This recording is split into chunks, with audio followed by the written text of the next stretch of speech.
American agriculture is a global leader. This has unintended consequences when it comes to things like beef genetics in places like the Philippines.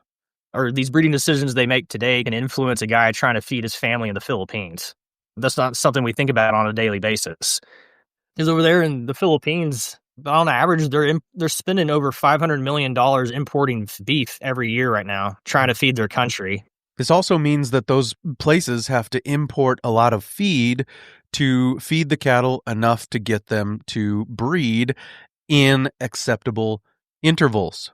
They're also spending millions and millions on importing products, trying to feed livestock. But when you looked at their net exports of beef, it was non-existent. That's where a company like Bos Sires coming in trying to help be part of the solution has been very exciting. Today on episode 440 of the Working Cows podcast, we're going to talk to Grant Vassberg about his experiences traveling abroad and seeing the impacts of American genetics on the beef breeds in those parts of the world. And this episode of the Working Cows podcast is brought to you by Understanding Ag. Welcome to the podcast that gives producers a platform to discuss and share paradigm-challenging practices. Practices that have increased the effectiveness of their operation and the joy that their families have received from this lifestyle.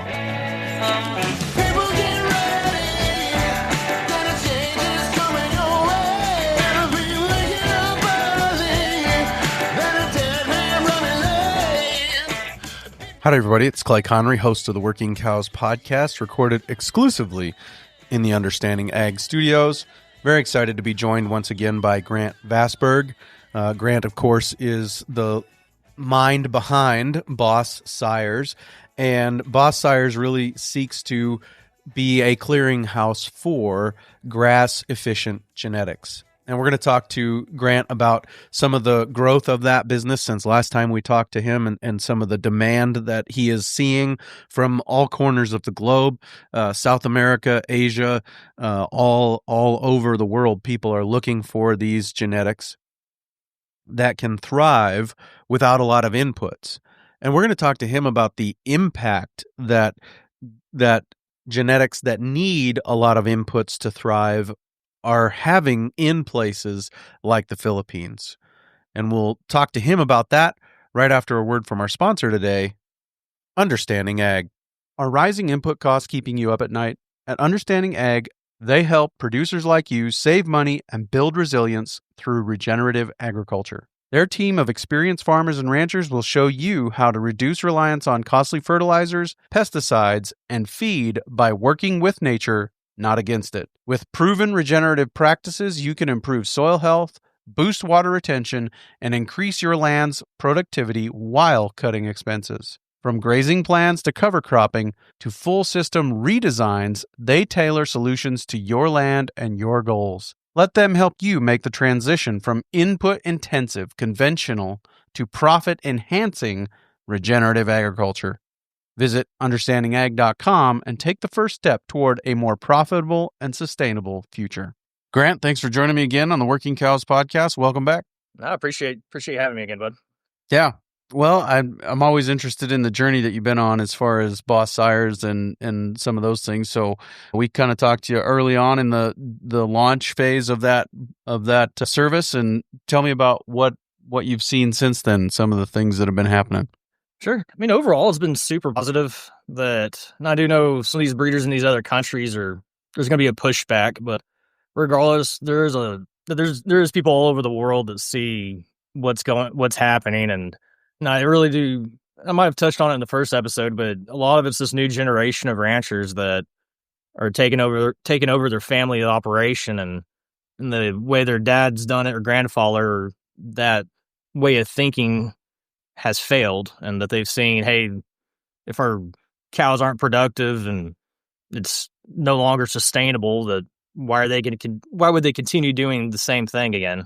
So they're more willing to adapt to change. And one monster message I do want to get across to people is that all this is, I don't know if you want to call it the biggest lie ever told, but what's truly sad is people here domestically and internationally, everyone's being told it's their fault. And if your cows aren't productive, it's your fault. And it's always a lack of inputs, or you got to feed your way into. And that's just, to me, it's sad. And I know in these other countries, a lot of the times these cattle operations, it's not a hobby or it's not a source of supplemental income. It's the way they feed their families. So that's just where I think us as Americans don't put ourselves in those people's shoes very often. But anyway, I don't want to get too depressing on you there. Yeah, but tell me about some of the things that you've seen in these other countries and some of the countries you've been to. Just tell me about what you're seeing on the ground there. Yeah. I'm not trying to pick on any of these guys at all, but I know, for example, I guess on a positive note, like there's a man named Jesse Colon that's joining the Bos Sires team down in Mexico, and he got to see it firsthand. That it was, I can't 100% remember all the details, but he said something like 10 years ago, he had got his hands on an Angus bull that was out of your very well-known American but just American mainstream genetics. And he was like, I grant the bull was beautiful when he bought it from that rancher, but the second he turned it out on to his pastures, the bull melted like butter. And I know that happens all the time here in the States, that a lot of these animals have been fed into, or it requires a lot of inputs for an animal to maintain itself like that.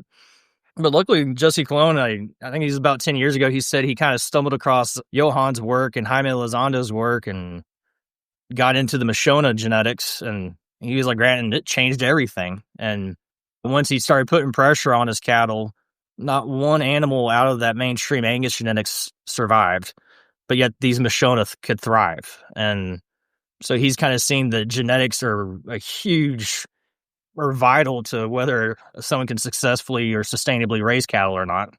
I know, and I guess these cattle, I guess since I last spoken with you, Bud, that it's been kind of cool getting introduced to some of these other breeds like Mashona, and seeing that a lot of these breeds that haven't had a whole lot of attention are actually some of the best cattle, that they haven't been manipulated by today's breeding standards, I guess, or practices. So that's been pretty cool to learn about these new breeds and these different genetics out there. Yeah, talk to me about some of the actual numbers that you've been made aware of or seen personally of people who have just taken conventional genetics from the United States. And I don't think it's breed specific. I think any breed, right. You take any breed from the United States in the conventional mindset and you put them in these countries, and maybe they're more challenging environmentally, but if you put them in these countries, they do not perform the same. And so talk to me about some of those numbers that you've been seeing.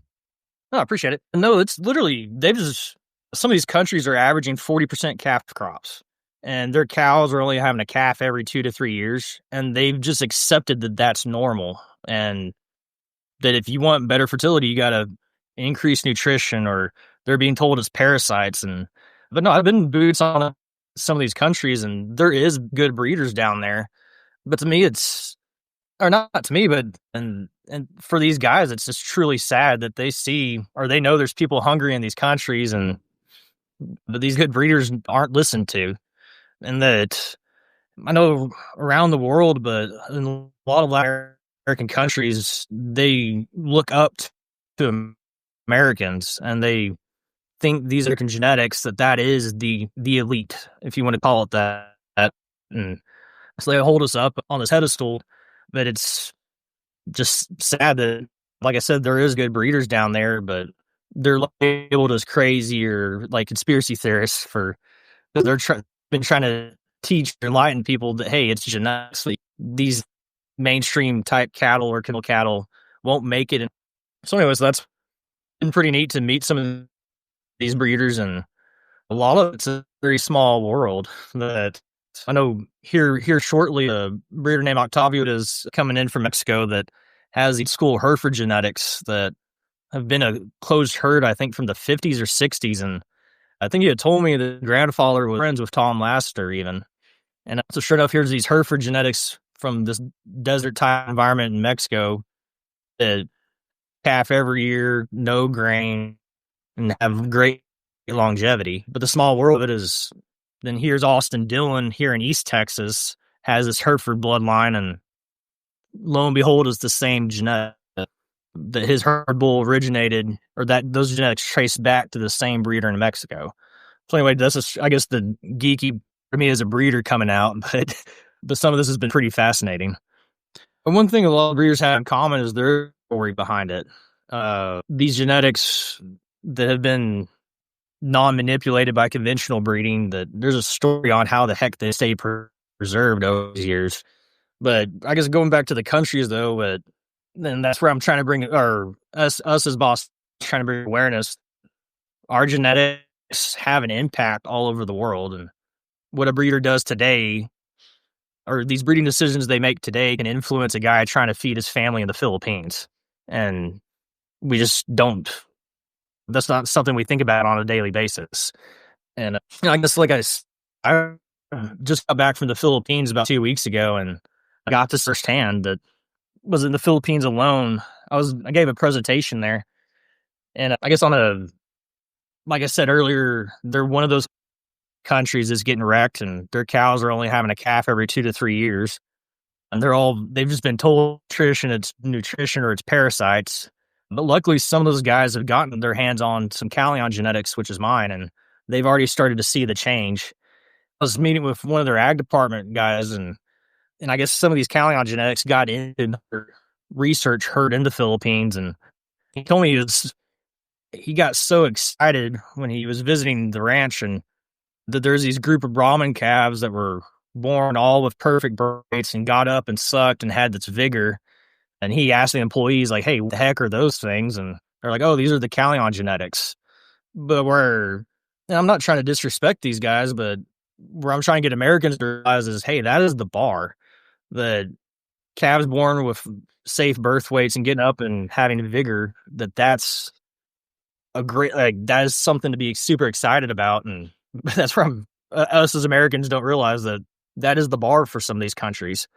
But I guess cool breeding, or getting back to genetics, is that ag worker, he was flipping through the Bos Sires catalog and stumbled across some of the genetics from Florida, and looking at the pedigree, and he got super excited. He's like, Grant, I know some of these names in this pedigree. And he told me back in 1993 that the Philippines imported about 300 head of Brahmins from the States. And some of those cows were actually these cows from Florida with these similar genetics. And I asked him, I was like, well, how did those specific cows do? And lo and behold, he was like, well, Grant, those cows gave us a calf every year here in the Philippines. But they didn't, I guess, so the solution was in front of his face, but they just didn't see it. And that some of these very famous genetics from the States not the Florida, but the more mainstream stuff, that he literally told me that some cows they imported didn't have their first calf until they're 13 years old is when they had their first calf. Whoa. What's sad is they're being told it's their fault. So for 13 years, they're trying to figure out why these cows couldn't get pregnant, when in reality it's no, they had no place being there in the first place. And he told me about another shipment that had gone wrong, is they had spent a lot of money on bulls from the States and sent the live bulls there so they could get collected in the Philippines, and then that way the genetics can get distributed at a more affordable rate or price. But he told me it was about 2 years into the project, they still couldn't collect any semen on the bulls, and so he literally just told the workers, hey, just slaughter them. Let's get some salvage value out of this, because we can't get them to reproduce. But anyway, with all that being said, what we're trying to get, I guess, Bos Sires, what we're trying to enlighten people here in the States is that is just one little country on the other side of the world. And American genetics are much of an impact. And that's, like I said, just one tiny country. And the Philippines has like 88 million people suffering from hunger. And that's where we're not trying to sound like snake oil salesmen, but hey, if the cows are only having a calf every 2 to 3 years, if we could speed that up to once every 18 months, what could that do to an entire country? And it is kind of I don't know. No, yeah, like I said, that's a big question to ask, I guess. Yeah, no, absolutely. And I think that, the what goes on in America would probably be similar if we weren't culling open cows. That is a pretty normal practice on most of the beef operations I'm aware of. Is she comes up open, she goes to town by and large.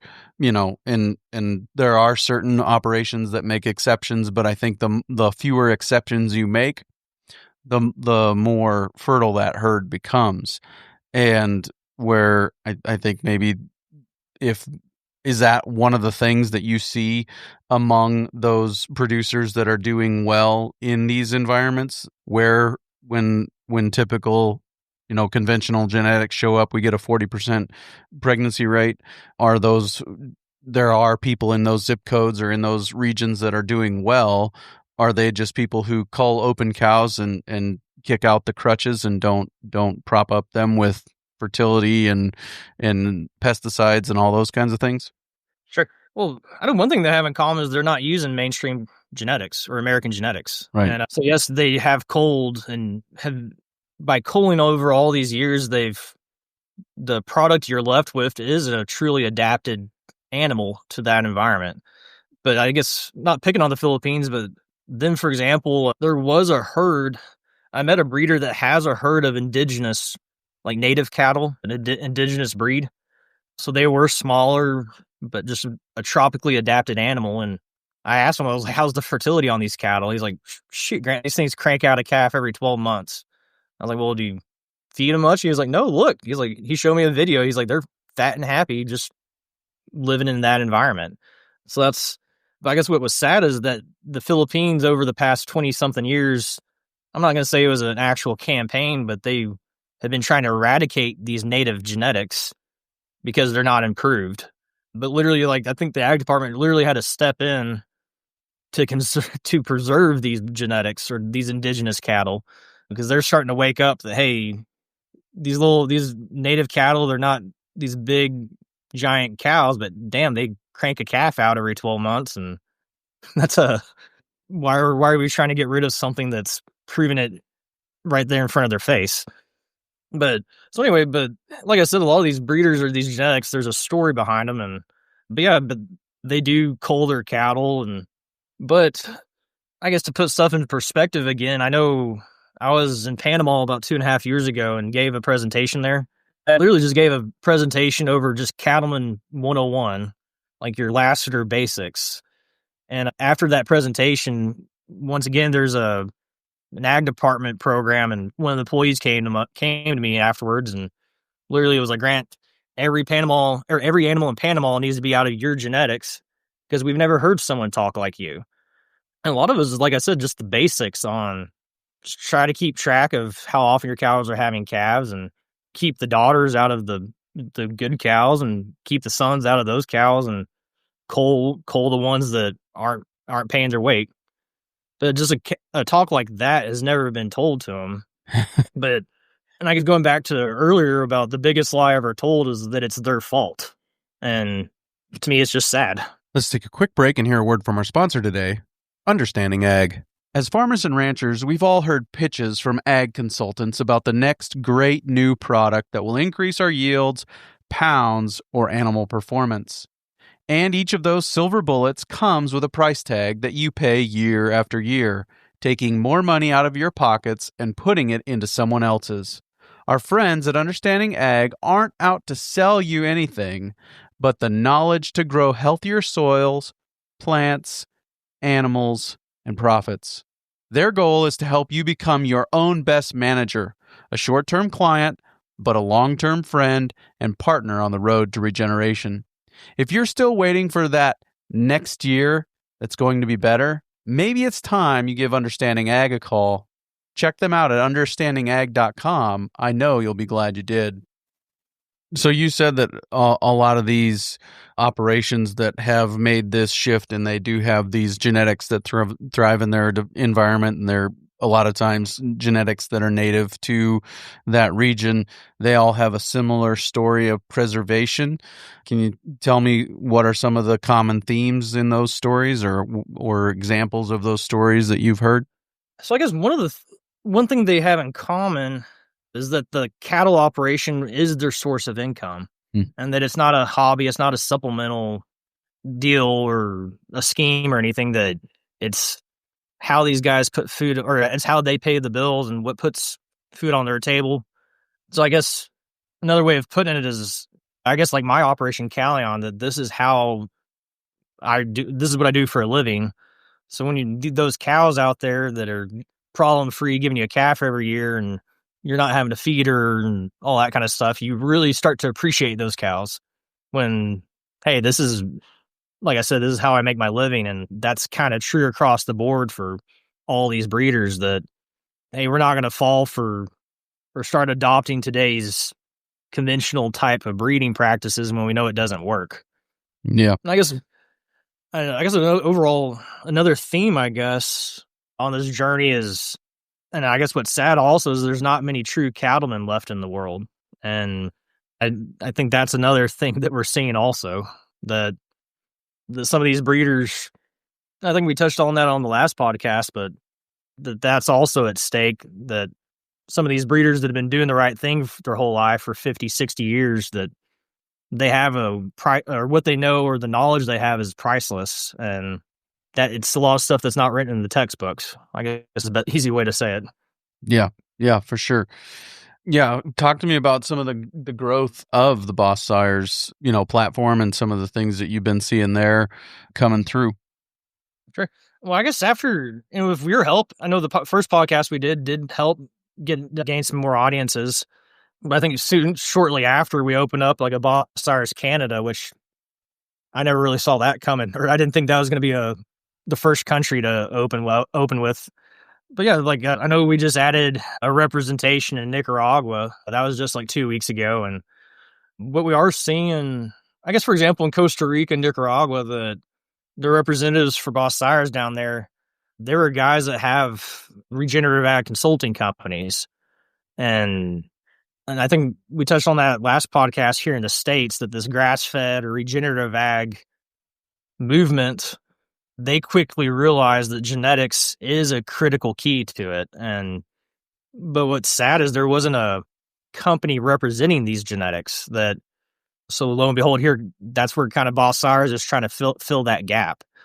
But anyway, so the growth has been awesome. And like I said, I was just in the Philippines 2 weeks ago, and I know over there, I also did think after my presentations, I thought there would be a lashback on that. This does kind of mess up some of the existing herds over there, when, hey, these existing herds that are 100% American show genetics. I know the Bos Sires message isn't really great for that, but they quickly it seems like a lot of them had very positive feedback and loved it, or loved what we were trying to accomplish. Which I know one guy, I'm not going to name his name, but when I was visiting his operation in one of these islands, he was going to tour to the breeders there. And at the very end, as we were saying goodbye, I was able to introduce myself. And when I shook his hand, he heard my accent. He was like, "Wait a second, are you that American breeder that gave that presentation?" I was like, "Well, yes, sir. It was probably me." And he's like, "My parents were able to attend your presentation, and they called me afterwards saying I really should have gone because there was this American that gave this heck of a presentation." And so he asked me what I was kind of up to, and I told him about Bos Sires, that we're representing your grass efficient genetics internationally. And he immediately went, "Oh," he's like, "Grant, are you telling me what we've been buying for the past 30 years wasn't the right thing?" Or he honestly said a different word, but he's like, "Are you telling me that's what we've been buying for the past 30 years was non-grass efficient genetics?" And I was like, "Well, yes, sir." And he just went, "Oh." He's like, so anyway, that's, instead of arguing or fighting against it, it seems like they are very willing to change. But I guess, I don't know, I keep talking about the Philippines, but it's just so fresh. But what was also pretty fascinating was it 95% of the cattle are raised, they call them backyard breeders, but it's just your smaller breeders. But yeah, but there's no EPDs, there's registration papers are kind of meaningless. So I think that's why we're coming in with production records like we're talking about, or Bos Sires is doing that's where they're loving it. That there's a lot less noise, I guess, or distractions. One of the things that we touched on in the last episode was your idea that more fertile cows actually make fewer embryos. And has that been something that you've seen confirmed in other places around the world, or how are you still sticking to that idea? No, it's that phenomenon or theory, whatever you want to call it, literally has been proven by every breeder besides one breeder, I think, in Bolivia. But he also was saying that they're using other hormones involved with their IVF. But no, here domestically, we have been doing our own research, and overall, the theory holds up. Grant, I think you and I could do a whole podcast about it. That, for example, one thing we have seen is like if a cow has a really young calf and hasn't had a cycle, or maybe has only had one, she might have a higher egg count because I guess those eggs have been accumulated over her pregnancy. But after she would have a cycle, bam, she would drop down to low production, which is the numbers we like to see. So anyway, there's just been some, I guess the theory has kind of developed more and more, or we're kind of it's less hazy, I guess. But yeah, no, overall it has held true, and I'm not going to name names, but literally one of a very well known IVF company, literally their head of global research and the VP of sales talked to me. This was about 2 months ago, and had a meeting with me. But I guess what was sad is wasn't trying to be controversial, but I did tell them, I was like, well, guys, the fact that y'all are calling, I'm kind of assuming that means y'all probably heard about the theory about how it's backwards. And it was just crickets. So I was like, well, I guess that's a yes.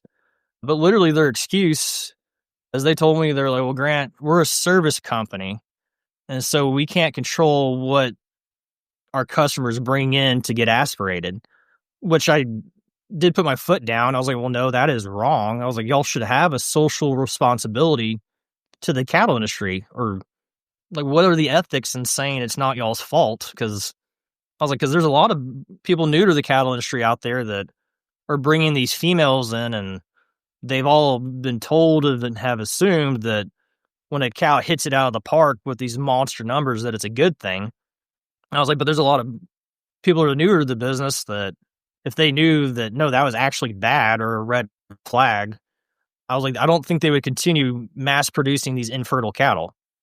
And that's kind of where our conversation left off, or there wasn't a whole lot more to it. But I know with a lot of this research out there that I guess embryo companies, for example, their focus is going to be on making more embryos, and that there's not research being done for the cattlemen out there. Hey, what is best for the customer? So I think there's a big disconnect there. Yeah, and I think I asked you the question last time. Do you feel like the mechanism there is that the embryos that are made are better and more viable embryos, and so they don't have to make as many of them? Or have you heard anybody confirming kind of why that is, that the more fertile the cow, the fewer embryos they make? Sure. Well, I know I mentioned it last time, but in humans, there's that condition called PCOS. And literally, if you just Google PCOS and look at the symptoms, it's kind of scary how that lines up with a lot of you can call it mainstream type females today. But I think a lot of it, or what we're seeing, and I've talked to dozens of embryologists since I've talked to you, but what we're seeing is that when a cow cranks up, or when her numbers go up, or oocyte count goes up, that's just a symptom of hormonal imbalance. And it's literally saying, hey, my body, I was supposed to be pregnant, something's wrong. And so they're compensating for it. And I think it's not just in cattle or PCOS in humans that even some farmers have reached out, like some citrus farmers know that, hey, when a cow, or not a cow, sorry, but when a citrus tree all of a sudden blooms like crazy, they literally know that tree is sick and it's trying to reproduce itself because it knows something's wrong. So anyway, this has been kind of cool to see that phenomenon at play. And I guess with humans, though, I know we like to think we're not animals, but there is a lot of similarities there. Yeah. Yeah, for sure. Common designer at the very least, right? So let's talk about maybe the more positive or the hopeful side of this deal. When people make the change to fertile genetics, when they start buying the right kind of genetics or keeping the right kind of genetics, however they're going to go about attacking that, how quickly does that change happen? How quickly have you seen people's herd fertilities improve? Sure. Well, I know some of these people internationally that have made the switch that, hey, their cows might be having a calf every 2 to 3 years, and then they start transitioning that. And it's not like it's not going to work every time, but I've literally heard on some people that have used my genetics before that, hey, the cows are having a calf every 2 to 3 years. They kept daughters out of the Callions, and the daughters are now at 18-month intervals. So it bought them a lot of time or sped it up. But anyway, I know internationally, we're just now starting to transition some herds, and a lot of these breeders with the best genetics they were the guys that just stuck to their guns or never transitioned away from it. So it's going to be fun getting more and more success stories of people that have transitioned. But I know a lot of this, or one of the founding concepts of Bos Sires, it's all about the right genetics for the right environment. And so we are trying to accommodate for that. But another big thing we're trying to accommodate for is that the management behind it, or the management of the breeder himself, is just as important as different environments. That, hey, a guy doing ultra high density grazing, the animals that can pull that off are going to be very unique, and it's going to be a very different type of animal.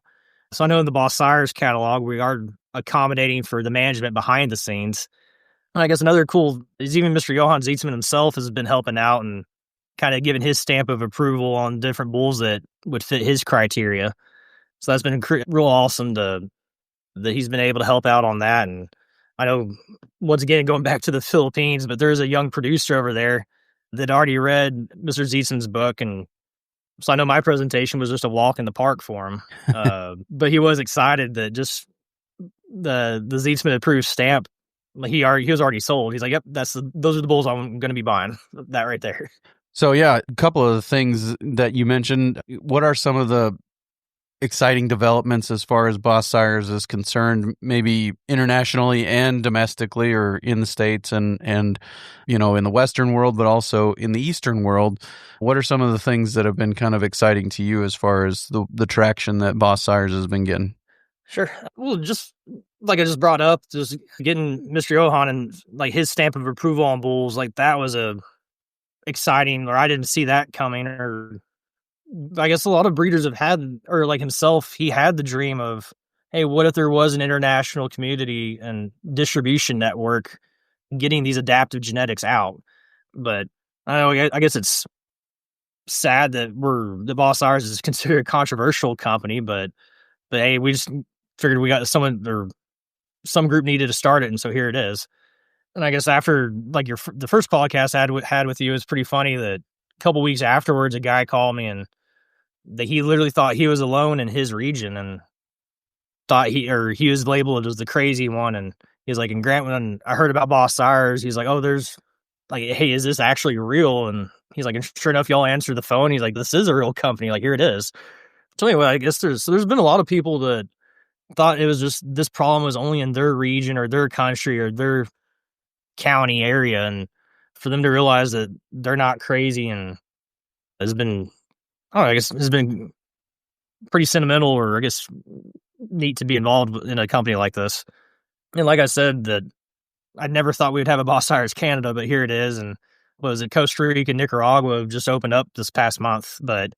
And we have been reached out by people from the UK, and but hell, even a curveball for you is we literally got a representative or distributor right now up in Alaska, and that up there in Alaska, I guess people just kind of forget about it or don't realize, hey, there's probably is cattle up there, but she was been happy to get involved with Bos Sires to try to help bring awareness up there that, hey, we need to breed cattle adapted for your environment, and fighting Mother Nature it's not going to work.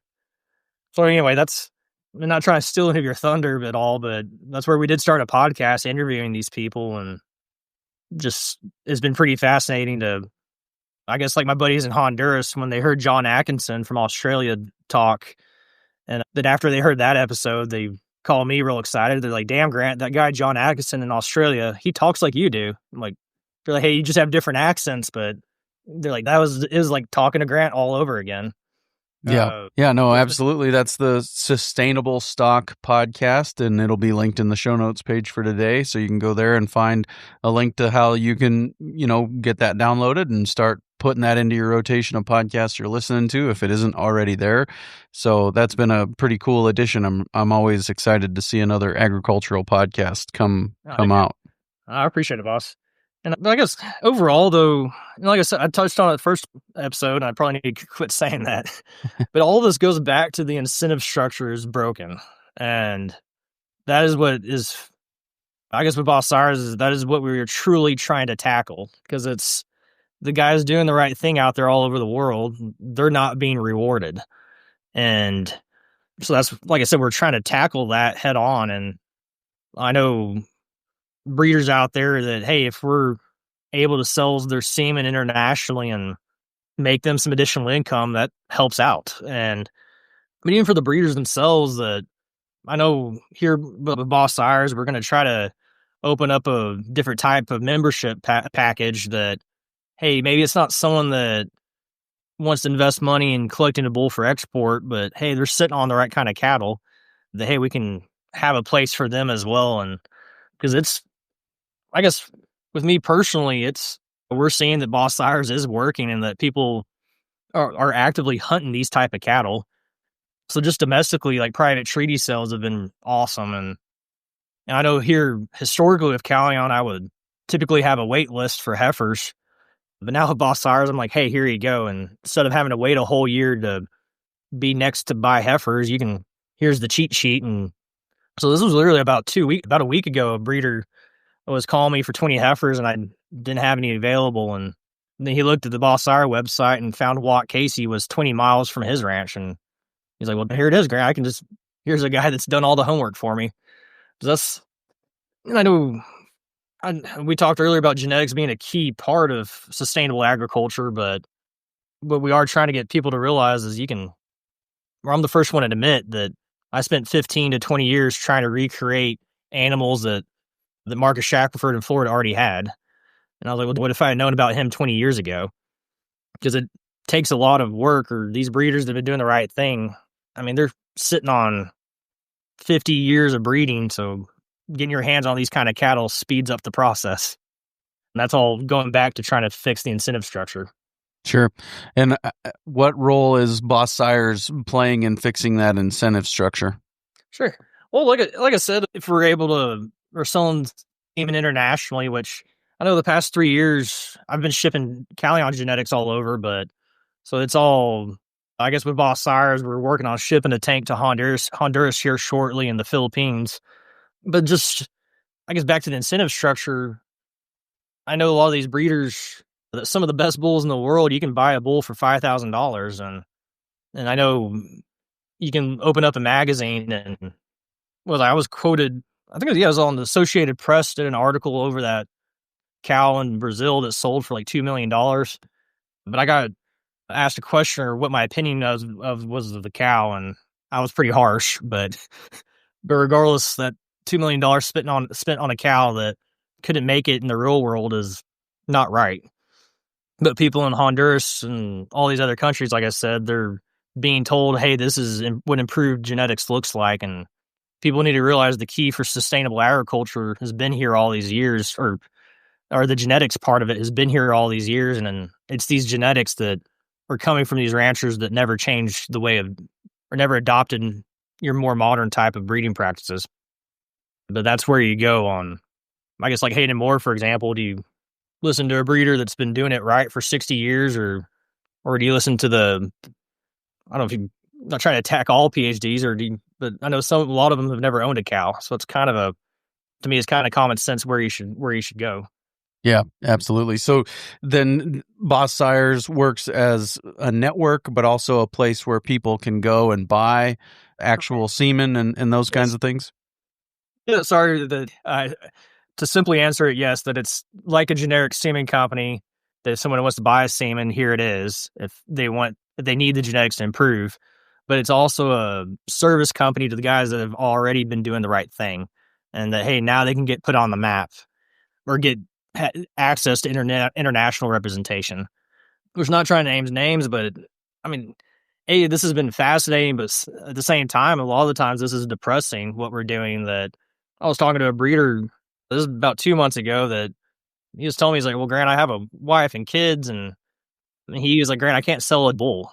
And he's in a very well-known breed, but he's sitting on these old genetics that are perfectly adapted, maternal, just the right kind of animal. But he was like, well, Grant, I can't sell a bull because his animals look terrible on EPDs. And when in reality, that's a good thing in our book. But so it is sad that this is not for your seed stock breeders doing the right thing out there, that this is not a game. And there's a lot of breeders trying to do the right thing, and it's not financially fun, I guess. We're going back to trying to fix the incentive structure. So anyway, that's a lot of what we're tackling head on. And then I know internationally, like I said earlier, this is a very, very serious problem. And that we as Americans and your other countries like Australia selling seed stock genetics, that, hey, we need to do better than this. And that anyway, and I know earlier we were talking that 2 years ago this would have come across as crazy, but then today I think a lot of people are waking up realizing that there is a lot of broken models out there, and that like I said, 2 years ago we would be labeled as conspiracy theorists, but now it's kind of, well, no, this is a pill a lot of people are able to swallow. Yeah. But hey, breeders doing the wrong thing have been rewarded and taking advantage of people all over the world. That's kind of checking some boxes, or sounds believable. So what was kind of maybe the major takeaway or some of the more exciting developments as a result of the recent trip to the Philippines? Sure. Well, like I said, it was great, or very positive feedback. And so a lot of these breeders were extremely excited that they're like, finally, here it is. And these are the genetics we need.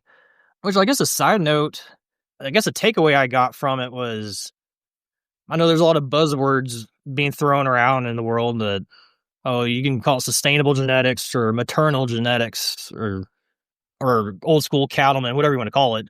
But the term that really got people's attention, or where they were able to comprehend it real fast, was grass efficient genetics. And when I was like, hey, these are your grass efficient genetics that don't rely on inputs and grains, that's immediately, everyone there was like, yep, that's what we need. Like, yep, that's it. Because over there in the Philippines, I know I brought up statistics, but on average, they're spending over $500 million importing beef every year right now, trying to feed their country. And they're also spending millions and millions on importing products, trying to feed livestock. Granted, that's going across poultry and swine as well, but when you looked at their net exports of beef, it was non-existent. And that's where a company like Bos Sires coming in and trying to help be part of the solution has been very exciting. And these are very productive landscapes in a lot of cases, right? They're places that can grow grass, but they need the animals that can perform on grass. And as Johann Zietzman talks about, actually, they need animals that can perform on grass that is not in its vegetative state. You know, they need what he calls sour veld, that grass that's turned, that's gone rank, that's, you know, whatever, lost some of its nutritional value, and they can still perform on that grass. Then that becomes a real game changer for some of these more, whatever you want to call it, tropical, wetter environments, where the ability to grow nutrient dense grass that holds its nutritional value in the dormant season is the challenge. But if you can find those genetics that can perform on that grass, then these countries can more than meet their own needs for beef in a lot of cases. But it's just getting them the genetics that can do it. Is that what your experience bears out? Yeah, exactly. And I know, so a big part of what Bos Sires is doing as well is we are tackling the ag departments themselves, and that in a lot of these countries, these ag departments are subsidizing genetics, and that their ag departments are paying or buying these genetics and turning it around and giving it to their people that are trying to quote unquote improve their cattle. And they don't realize they're just doubling down on the problem. And making the matter worse. So I know we talked about it last episode, but a lot of the genetics being used today are just the breeders that are best at marketing. But a lot of this is being financed by ag departments themselves, and so that's where we're also tackling that. That I know in countries like Honduras, some of it is a lot of it is education and enlightenment that they need, but having to change their culture is going to be sometimes can be tough in countries like Honduras where they, I guess the shows down there and winning the grand champion of Honduras is a huge thing. And that it's like the equivalent of winning the Super Bowl in the United States. So having to get them to realize that, hey, that animal that won grand champion, that what is sad is a lot of the times the judge isn't an American show breeder selling the stuff, but hey, that animal's actually part of the problem. So sometimes having to change the culture can be tough. Granted, we're all stubborn, so we're not going to give up.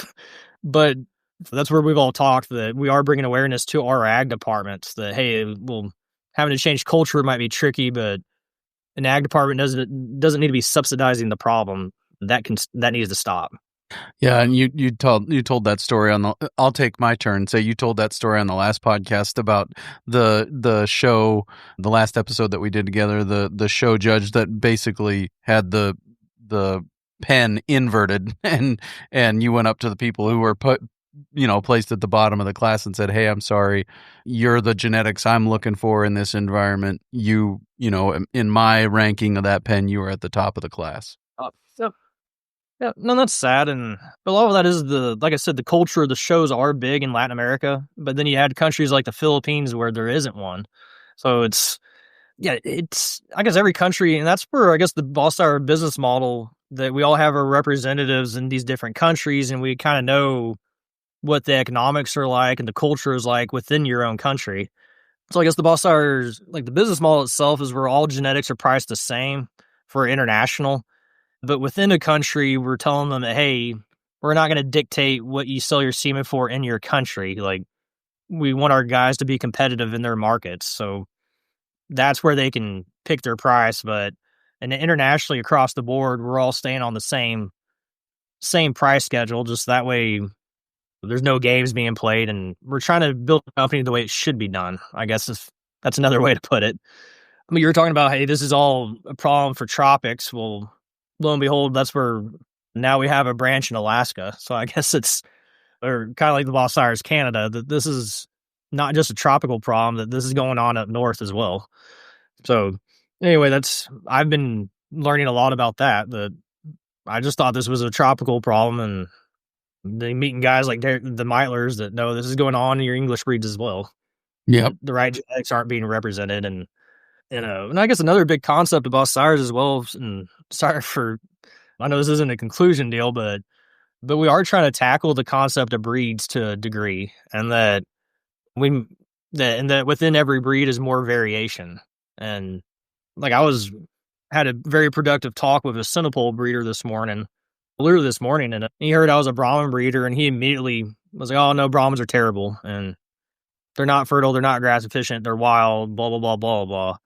And I was like, "Buddy, like stop. That kind of thinking has to stop, because that's hurting the guys like me that are doing the right thing."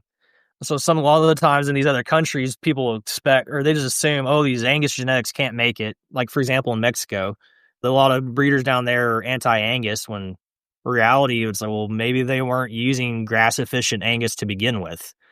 So that's kind of where it's been not fun, but just seeing that this is going across all breeds is, like, I don't want to sound too depressing either, but anyway, I know the other day, breeders asking us, how do we know if someone has the right kind of genetics?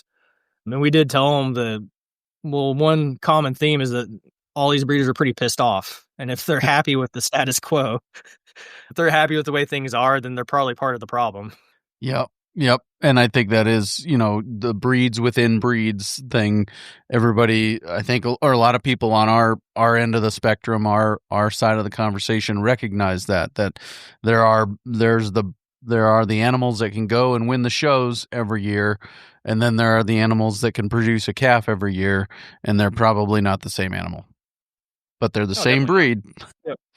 Yep. So yeah, the concept of breed, I guess that was a man-made construct or perception, I guess. But anyway,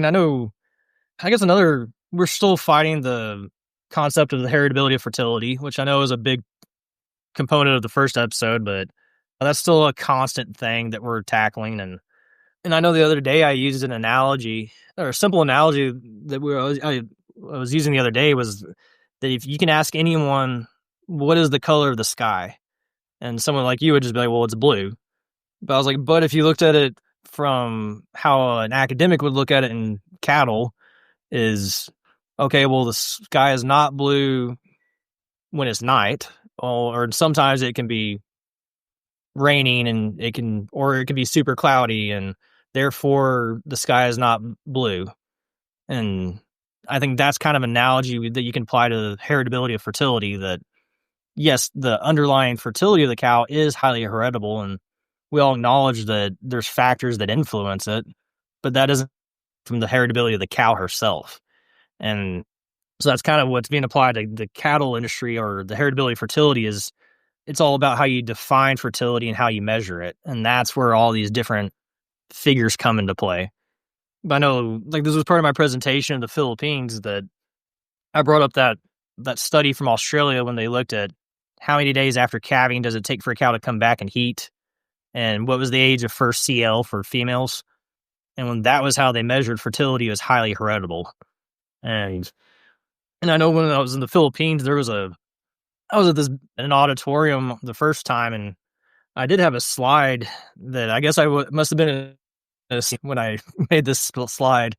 When I was giving this presentation, I turned around and saw the slide. I'm like, this is pretty hard, but I was like, but there's no going back now. But in this slide, I just talked about if the seed stock industry worldwide, if the rankings of genetics were re-ranked with the assumption that fertility is very heritable, I was like, it fundamentally changes everything. And that's where I talk about, or on this slide, that I was like, yeah, there's entire semen catalogs that would be thrown away, and that universities would have to admit they were wrong, and your new global leaders for sustainable livestock production would be these breeders that have been doing it right all these years. So there's some other stuff I touched on, but when I got people to realize that it fundamentally changes everything, that's when they kind of were like, oh crap, all this is hinging on that one assumption.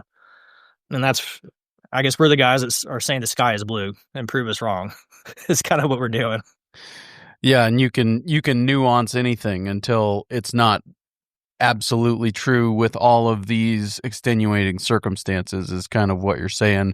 And so where they're trying to isolate every single variable in a university system, then they can say, nope, fertility is not heritable.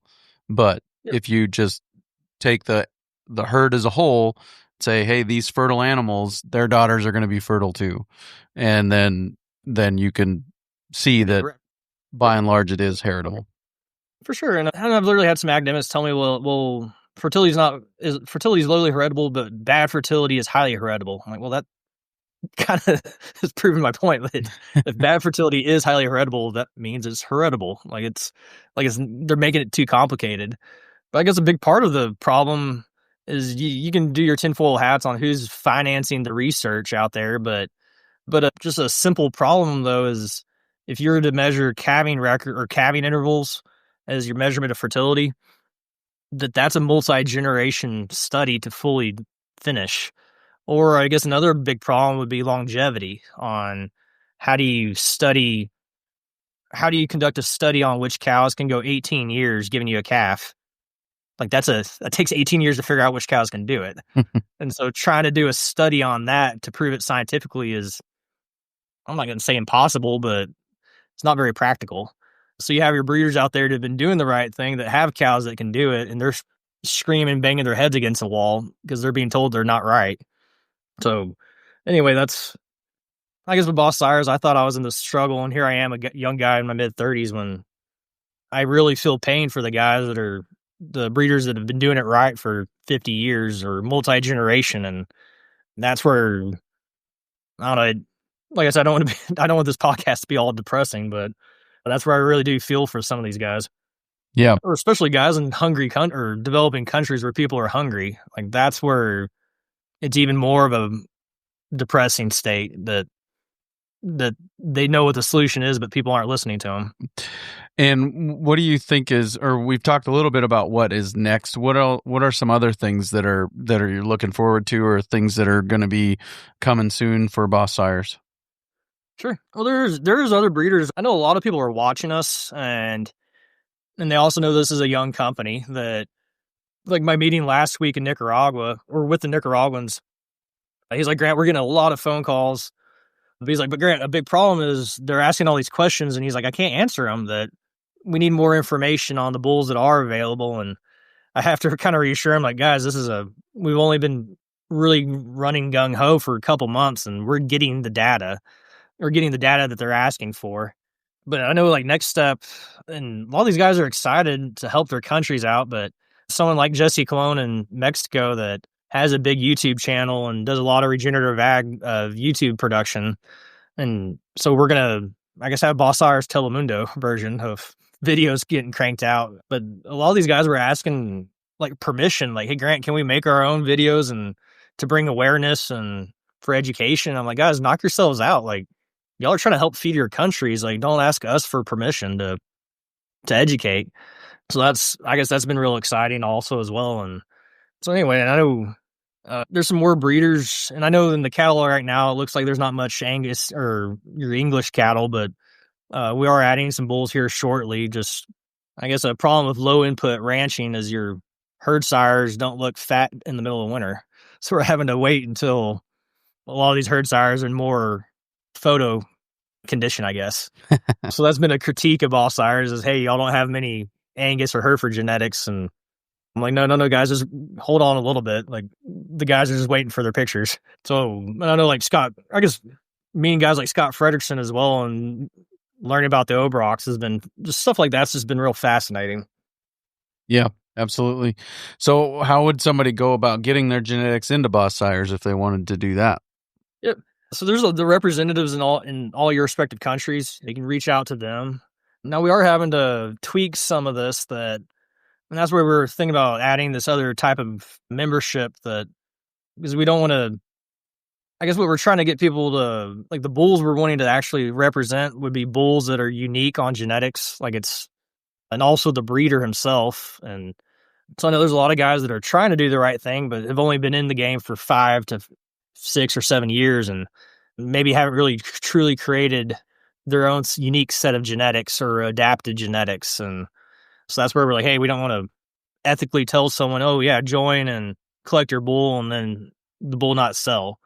But so we are going back to the overall theme of trying to fix the incentive structure. That's why we're thinking about adding this new type of membership to kind of still help those guys out, because they're doing the right thing and have good cattle, and they do have something to offer where people would gladly buy their cattle if they knew where to go.